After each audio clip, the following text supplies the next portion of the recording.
All right, let's jump right in. Today we're unpacking a massive, epic explainer. We're going to look at how the colossal Spanish Empire absolutely unraveled, the incredible wars of independence that followed, and how all those falling dominoes created the wildly distinct modern realities of places like Argentina and the Caribbean. When we look at a map of Latin America today, it's super easy to just assume those borders and cultures organically evolved over time, right? But the truth? It's much, much more explosive. The world we see today was literally forged in the crucible of continent-spanning civil wars, profound power vacuums, and centuries of foreign intervention. So we're going to break down exactly how a global empire collapsed and what that meant for the millions of people left to build completely new nations in the aftermath. It's kind of a crazy paradox, but the spark for global independence wasn't actually lit in the Americas at all. It was lit by Napoleon Bonaparte's actions all the way over in Europe. I mean, it sounds wild, right? Millions of people across an entire ocean finding their path to independence just because of a military maneuver in Iberia. But history is completely full of these incredible ripple effects. And to really understand the independence of Spanish America, we actually have to start our story by looking at the immense pressures that were already building up inside and outside of the colonial system. So here's our roadmap for this explainer. We'll hit 1. The Spanish Empire's grip. 2. The spark of revolution. 3. The wars of independence. 4. Legacy of the breakup. 5. The Caribbean crucible. And finally, 6. The Argentine trajectory. Let's do this. Part 1. The Spanish Empire's grip. To really wrap our heads around the revolution, we first have to recognize that ever since Columbus arrived in 1492, the Americas were turned into this vast, brutal machine of extraction. The Caribbean, in particular, became a super complex mosaic of diverse groups trapped in this system.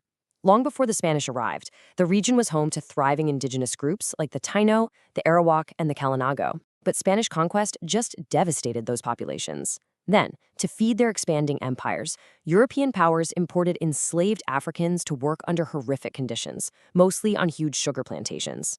All the while, the waters were just swarming with European pirates and free traders, who were constantly harassing the Spanish colonial administrators, trying to enforce their monopolies. It was a region totally defined by intense exploitation, deep racial divisions, and constant, non-stop imperial rivalry.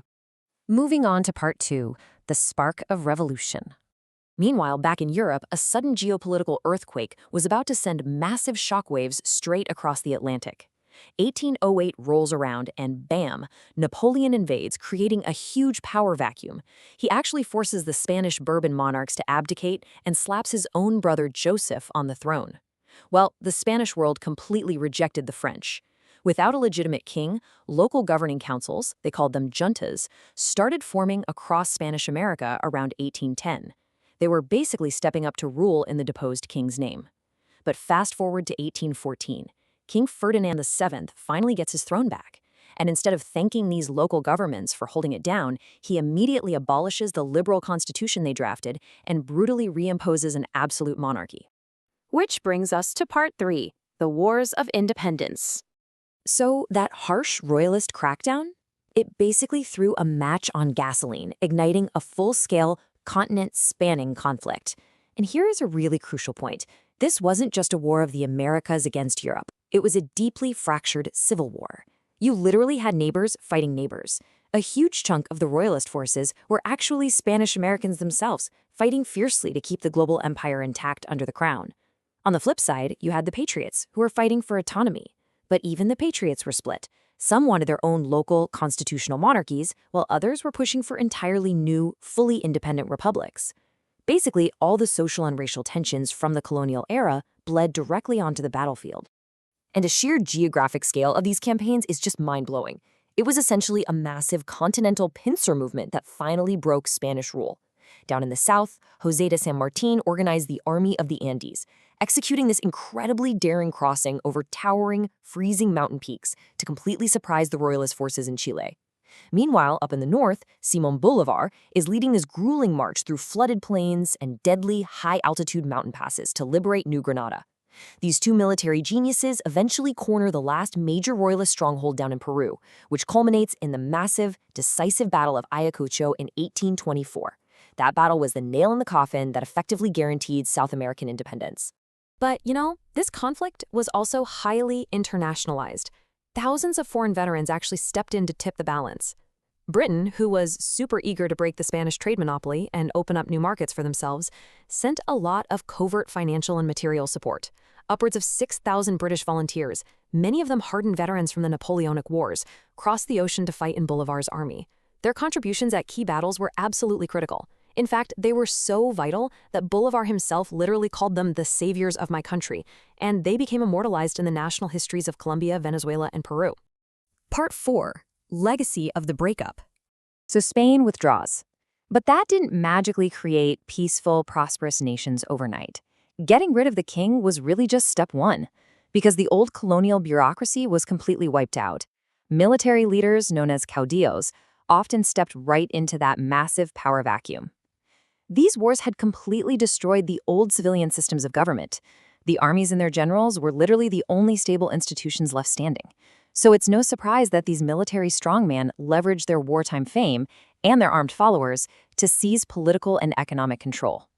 This dynamic locked a lot of Latin America into decades of instability and intense internal conflict. And here's the real kicker. Political freedom came at a severe economic cost. These brand new nations were suddenly thrust into navigating a deeply predatory global market. See, the old Spanish system, for all its terrible flaws, did provide a built-in internal trade bloc. But once independence hit, trade between the new nations actually tanked. Instead, they were flooded with cheap European imports that absolutely destroyed local manufacturing. Just to survive, these young republics had to take on massive foreign loans, which locked them into a vicious cycle of debt, and basically forced their economies to rely almost entirely on exporting raw materials. Part 5. The Caribbean Crucible.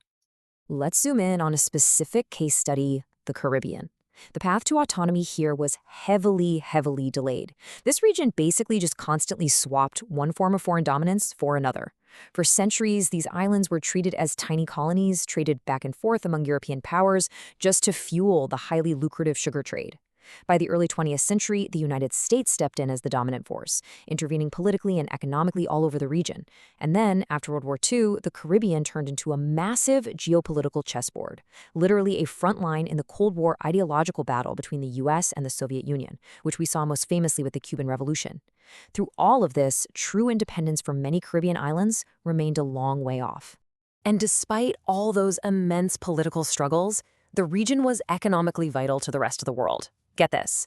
In 1972, Caribbean nations accounted for a staggering 37% of the entire world's bauxite production.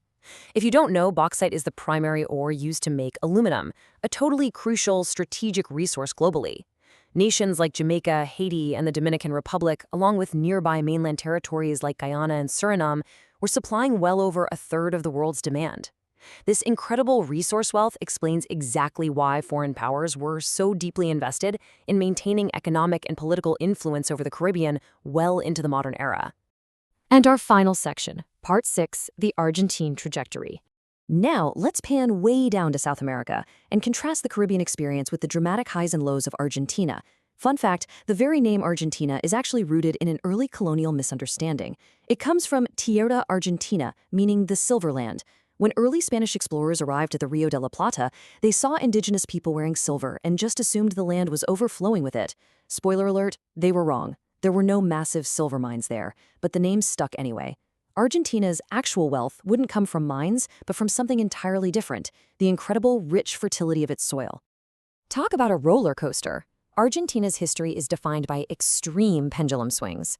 By 1930, fueled by mass European immigration and huge agricultural exports from the Pampas, Argentina had soared to become one of the top 10 richest nations on Earth.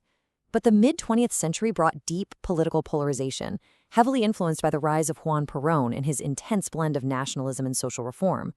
That instability eventually spiraled into incredibly dark decades of brutal military dictatorships in the 1970s and 80s, where an estimated 30,000 people were disappeared. It ultimately took a devastating defeat to Great Britain in the 1982 Falklands War for that military grip to finally break and for democracy to return. To put all this history into a modern perspective, 138%.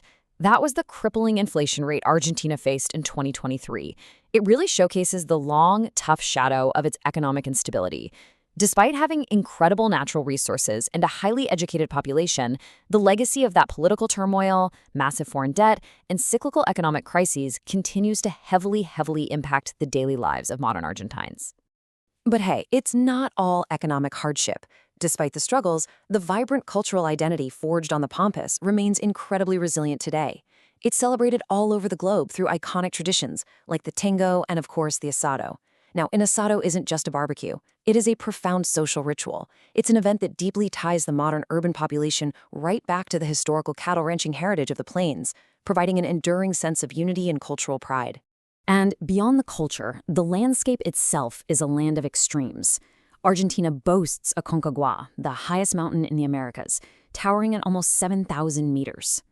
The geographic diversity is just staggering, from the subtropical north with the magnificent Iguazu Falls, down across the vast Pampas, all the way to the glaciers of Patagonia. This natural beauty draws roughly 6 million tourists every single year, making it a critical pillar of their modern economy. So, as we wrap up this explainer, I want to leave you with something to chew on. History isn't just a bunch of dates in the past. It is the very foundation of the present. Whether we're looking at the ongoing economic hurdles in Argentina or the layered geopolitical complexities of the Caribbean, the shockwaves of the Spanish Empire's collapse are absolutely still being felt today. The wars fought by Bolivar and San Martin didn't just draw lines on a map. They set the stage for the continuous, dynamic, and resilient evolution of the nations we see right now. Keep that in mind the next time you're reading the news. Thanks for joining me, and I'll catch you in the next explainer.